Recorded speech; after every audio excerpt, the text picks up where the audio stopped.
Welcome to the inaugural edition of Pick6, where you and I will go over 6 intriguing matchups each and every week to decide who will win. Beginning week 2, we will start this. As of week 1, what we will do is we will break down the NFL as the standings, where they will be at the end of the season. We'll start with the NFC, then we'll move on to the AFC. And once we get through that, we will move on to the playoffs, and we will see who's going to win the Super Bowl this year. And you might be surprised. So we'll start off with the NFC East, which this past Wednesday, the New York Giants lost to Dallas, which is the first time since 1999 that the defending champions have lost their opening game. And that was mainly due to the fact that John Elway had just retired and Brian Griese was taking over for the Broncos in 1999. They finished 6-10 that year, if I remember correctly. But the finishing order at the end of the year, even though Dallas got the initial win against the Giants this year, I've got the Giants winning the division by 1 game over Dallas, who will finish in second, followed closely by Philadelphia and Washington bringing up the pack. Now, Washington will be much improved, but not enough in this extremely tough division. Now we move on to the NFC North, where you have Green Bay again winning the division. Now they won't be a 15-1, but I've seen easy 13-3 in their schedule. Then we move on to second place, and a lot of people really like the Lions, but I somehow think that Detroit isn't ready to take that next step just yet. I believe Chicago, with the acquisition of Brandon Marshall, the way Cutler and Marshall have looked in the preseason, to take the second place in the division by tiebreaker against Detroit. I mean, it will be very, very close. It wouldn't shock me if it went either way, but I'm sticking with Green Bay 1, Chicago 2, Detroit 3rd place, and then Minnesota just bringing up the pack. Then we move on to the NFC South, and I have Atlanta winning the division by at least 2 games. I see them as an extremely complete team, both offensively and defensively. Bringing up second place is New Orleans. They're going to struggle this year without Sean Payton there. If you remember correctly, when Sean Payton busted up his knee and was up in the booth for a couple weeks, the New Orleans offense didn't play that well, and they really suffered. So they're going to be without him completely, not just up in the press box, but he's not even going to be in contact with the team. So you're going to see some struggles there that you wouldn't see normally. Followed closely in 3rd place will be Tampa Bay, and then I still have Carolina coming in 4th place. They'll be better than they were last year, but it's going to be a tough division overall. I see Cam Newton not having near as many rushing touchdowns because they have so many backs, and you don't want your franchise quarterback to be getting hammered near the goal line each and every week. That's an extreme way to destroy the value of your franchise by losing your franchise quarterback to something so insignificant. Then we move on to the NFC West, and again, San Francisco is easily the class in this division. They will move on without a problem winning this division and performing extremely well in the playoffs. I have Seattle at number 2.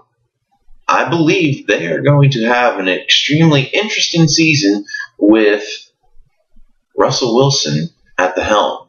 But we will see. There's not a possibility that we will see Matt Flynn for extended time if Russell Wilson doesn't get the job done. In 3rd place, we'll have the St. Louis Rams, as long as Bradford can stay healthy and his wide receivers can stay healthy, which can be a big if. I see steady improvements from that offense. Defense will improve as well with Jeff Fisher there really getting his hands dirty with that defense. And then 4th place in the NFC West is the team with no quarterbacks. Well, at least no quarterback they really want to decide on, and that's the Arizona Cardinals. Yes, they have Fitzgerald, but that's really about it. I mean, Beanie Wells is so injury prone, it's kind of sad. Defense is decent, but it's not going to be enough. Not going to be enough at all. So we move on, and we have the AFC. Now, the AFC East, New England is easily the class of the Eastern Division, and it's not even close. The Jets would like to be there, but they're not. Their offense is just atrocious right now. They can't do anything. And it's more because they can't block for some strange reason. I don't know how they forgot the pass block. It shocks me. Their line might actually be worse than the Pittsburgh Steelers offensive line, which is saying something. But I have the Jets somehow finding a way to finish second in the division, followed closely by the Buffalo Bills, and then the Miami Dolphins will finish in fourth place. In the AFC North, I have Baltimore coming through and winning the division in a very tightly contested race with the Pittsburgh Steelers.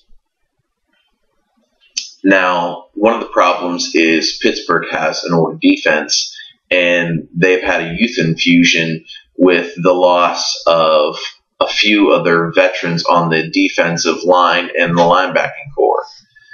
But then again, Baltimore's defense is basically just as old as Pittsburgh's, but no one is saying really anything about it. So we will see, but I believe that because of Pittsburgh's offensive line still being in shambles, that Baltimore will get the edge just barely in the division.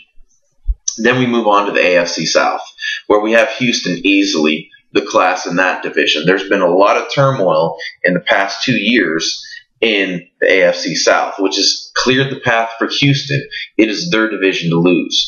So even though the other teams are slowly improving, they're not in Houston's class. So we have Houston in first. We have Tennessee with Jake Locker in his first year starting, the second-year pro out of Washington. I have them finishing second, which is a very good step forward for them. And then in third place, I have the Indianapolis Colts. I think Andrew Luck is the real deal. He is solid. Not spectacular, but solid. I think he can be everything that Indianapolis hopes he can be, and maybe even just a little bit more. And then bringing up the rear in the AFC South is the Jacksonville Jaguars. They just, honestly, if they didn't invest so much into Gabbard, they really should start Chad Henne. I think he honestly would give them the best chance to win. But I understand the investment they made, and they have to go through and they have to try and let him progress and get better. But it's going to be a long season for you people in Jacksonville, and I'm truly sorry about that. Then we have the AFC West, which was a mess last year. Everyone had a chance on the last week to win the division except for Kansas City, and it seemed like no one wanted it. Denver lost, and then all San Diego had to do was win, but they lost. And Oakland, it was just horrible. Exciting for a fan of the NFL to watch. But if you were any fan of any of those teams, man, you were just nightmare city. And then we have who's going to do what in the AFC West. I have Denver winning the division, and I have Oakland coming in second, followed closely by San Diego and then Kansas City bringing up the rear. But just like last year, I think this year is really going to be just a cluster of teams that last 2 weeks, a team could go from first to last in that division quite easily. It really is a very even, though somewhat mediocre division. Now, Oakland honestly is on the way up. It really depends on how Carson Palmer tackles the offseason.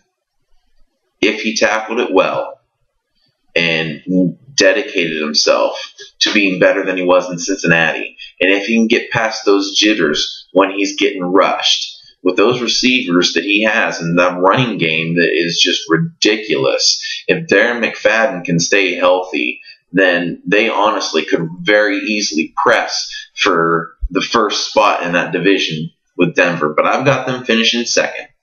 And then we have the ever disappointing San Diego Chargers. Honestly, for them to finish third in the division isn't lowballing them. They've lost a lot of talent over the last 3 or 4 years. This is just Phillip Rivers' team.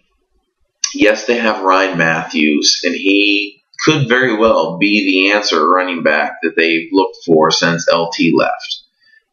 But we will see. He seems to be a tad bit banged up now and again, and they've lost their best receivers. They had a dangerous receiving core, but now I think it's very average at best. And Gates at tight end isn't getting any younger or healthier. So I've got San Diego third. And then bringing up the rear is the Kansas City Chiefs. And it's nothing against them, but Matt Castle he's not what they hoped for. He's a good, average NFL quarterback. He would be an extremely awesome backup, but as the leader of your team, not so much. So there you have it. So now it's time to move on to the playoffs. And again, we'll start with the NFC. We have the Green Bay Packers with the #1 overall seed in the playoffs. Their offense is almost unstoppable. The only ones they seem to be able to bring it down. #2 seed, we have the Atlanta Falcons. So both the Packers and the Falcons will have first-round byes. Then we have 3rd seed as the San Francisco 49ers. The 4 seed is the New York Giants. The 5 seed is the Dallas Cowboys. And the 6 seed, the Chicago Bears. So in the wild card round, we have the New York Giants versus the Dallas Cowboys, and we have the San Francisco 49ers versus the Chicago Bears.